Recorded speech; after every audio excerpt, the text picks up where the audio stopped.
Okay. Now.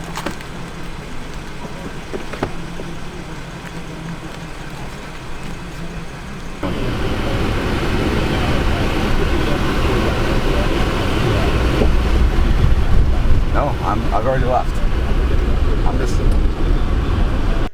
All right. So in New Hampshire and Massachusetts, we have timber rattlesnakes.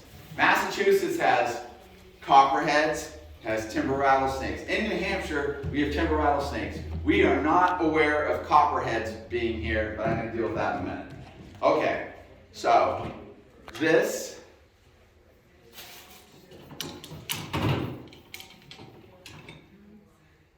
is a lovely timber rattlesnake.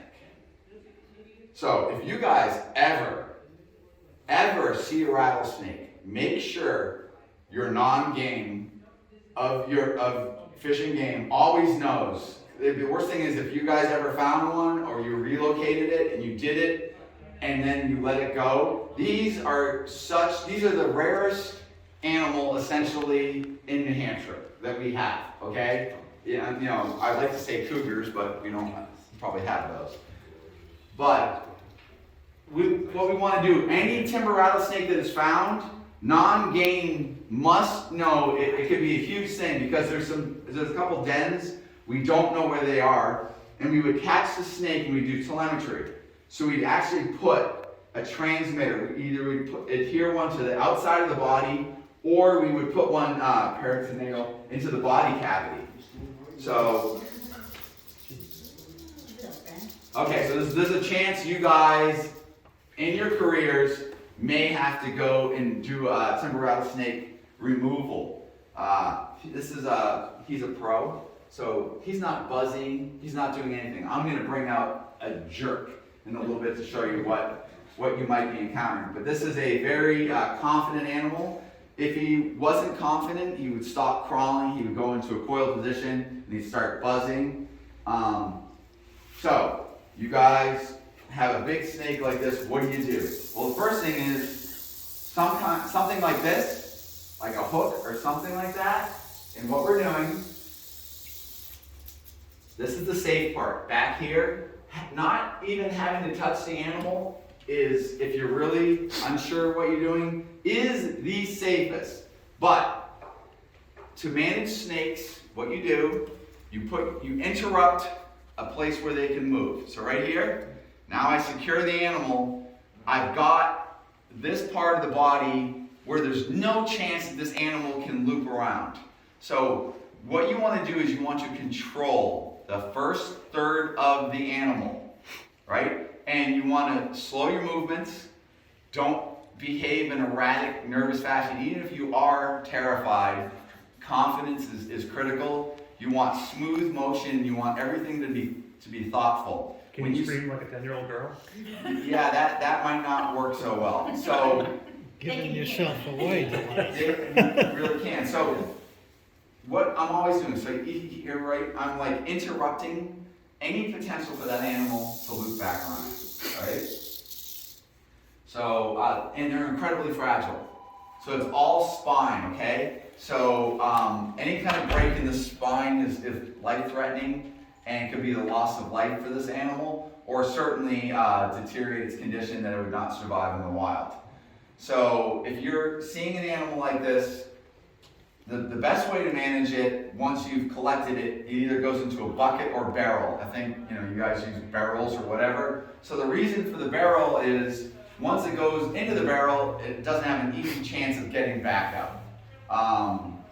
If you'd like, I can teach you guys a little bit about the whole bagging technique. There's a certain basic protocol to doing that, but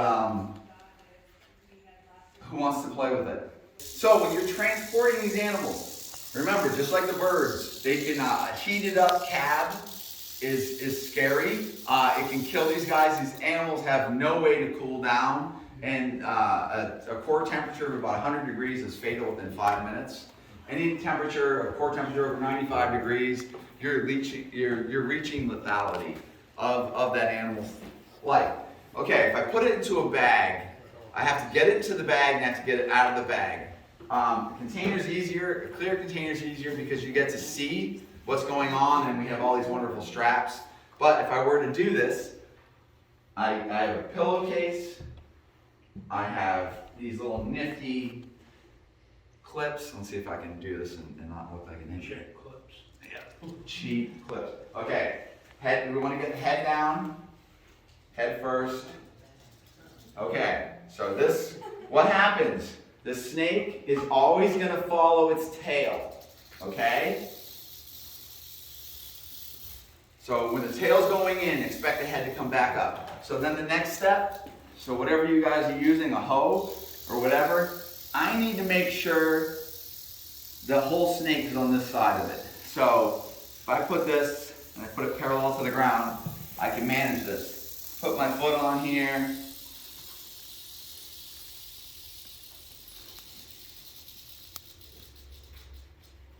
Real simple. The snake clearly can bite you through the bag. So, rattlesnakes, they have heat pits, and their heat pits are they're like very technical bits of equipment. They can manage very small temperature differences. So the thermal imprint of your hand or anything like that, you have a very defensive animal here, I would be stupid to be touching the bag. Now just because the animal bites does not mean it's going to envenomate you. They have the ability to control the venom, so you have a dry bite or you have an active bite. So even if you were ever to get bit, does not mean all of a sudden you're in huge trouble. Timber rattlesnakes have a venom that attacks red blood cells, so it degrades tissue. So you're going to get some localized trauma, and it's going to be significant. Kind of like watch my hand swell up and parts of it rot as the tissue's destroyed. That's in the worst case scenario. So that's a hemotoxin. At this point, best thing is, so I got the other side of the knot, I can take this, I put it into a locking bin, and that's safe now to transport. Now you may encounter in your careers, I certainly have been on the receiving end of many different venomous animals that you guys have seized from people having. And it's always really a good idea to know what species you're dealing with. And also, when you're dealing with something, and I have a friend who, in New York, there was a guy had a cobra in a bucket. And it was one of those Home Depot orange buckets. And he told him it was in a bag. So he's sitting there and he's trying to wrestle with the lid. And he gets the lid off. And as soon as he gets the lid off, that cobra was not in the bag and it bit him. He was envenomated and it was horrific. It's always nice to be able to see what you guys are dealing with. So do not rely on the person telling you something without you laying eyes on it. So he'll do this whole thing. He's going to huff. He's going to huff and puff. He's going to try to be all scary. I'm going to show you something worse than this, though. No, I don't know, man. That's that noise it does? What makes the noise? So he just breathes in heavy, puts it out. So it's not a vocal cord thing. No. He's all talk. So what I do, now I'm just touching him. I'm getting his brain going, see the tongue going. He's like, okay.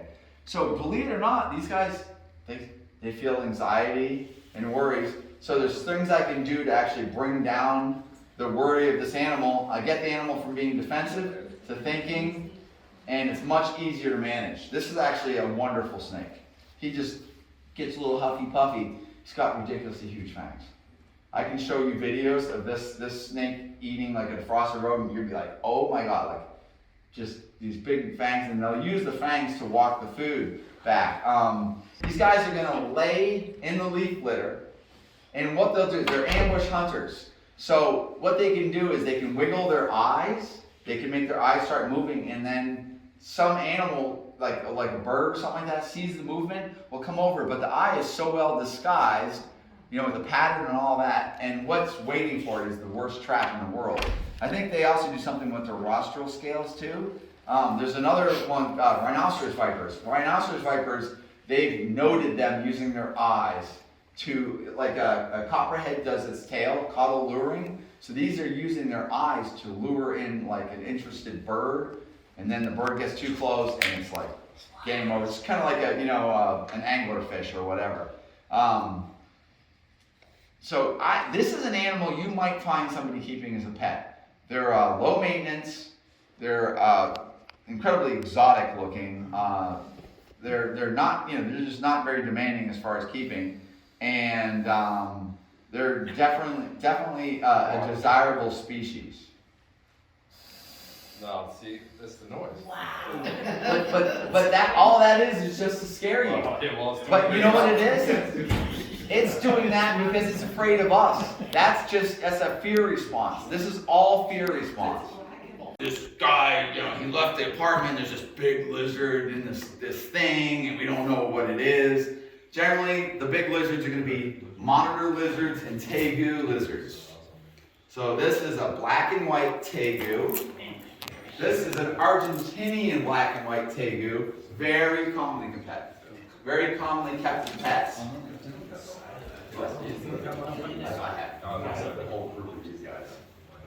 They're wonderful. Very, very commonly kept as pets. They make excellent pets.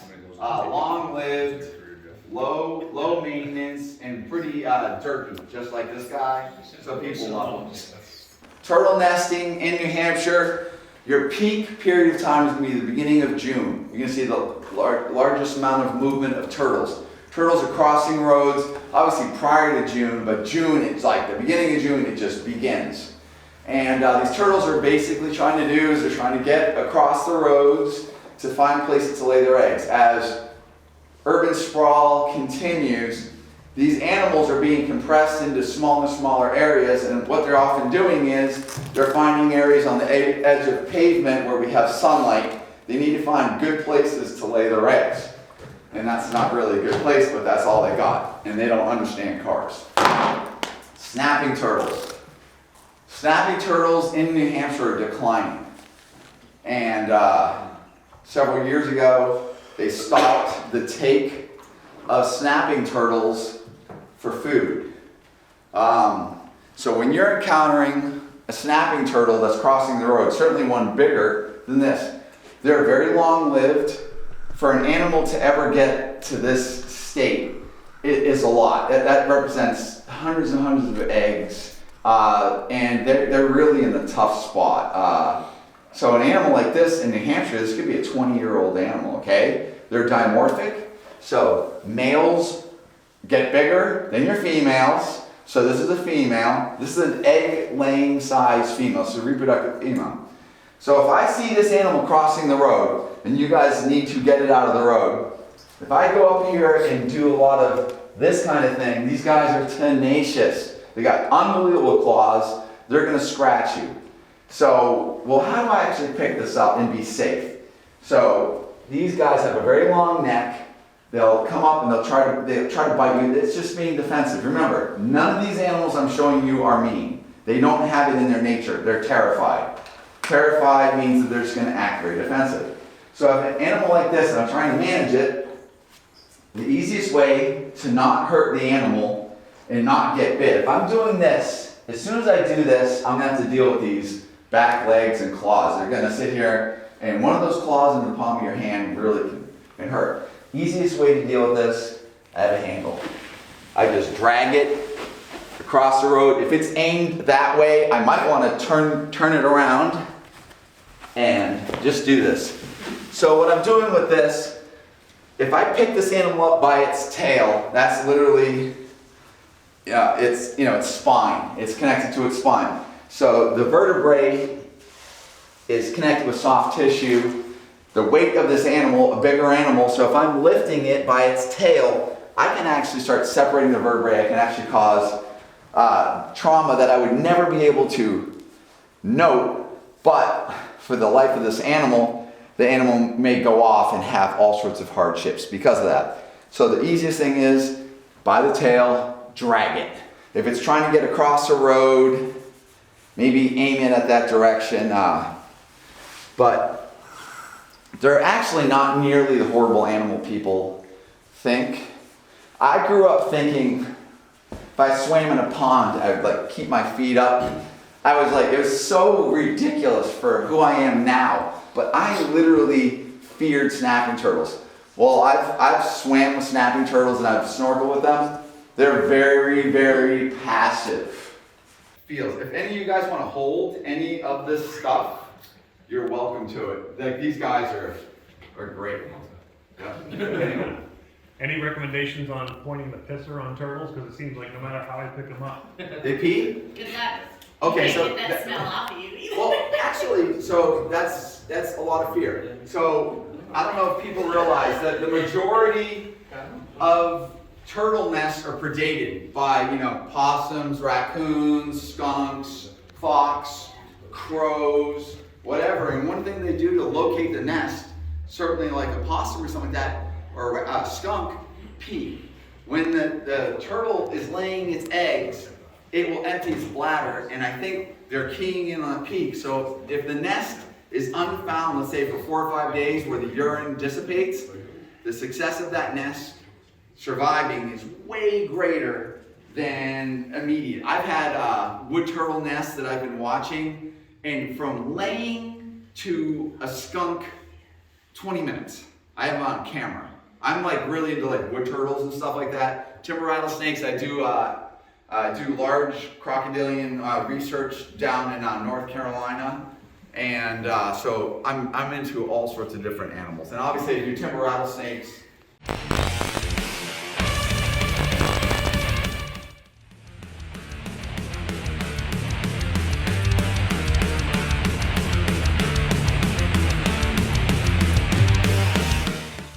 I gotta turn my camera on, dude. You didn't turn your camera on!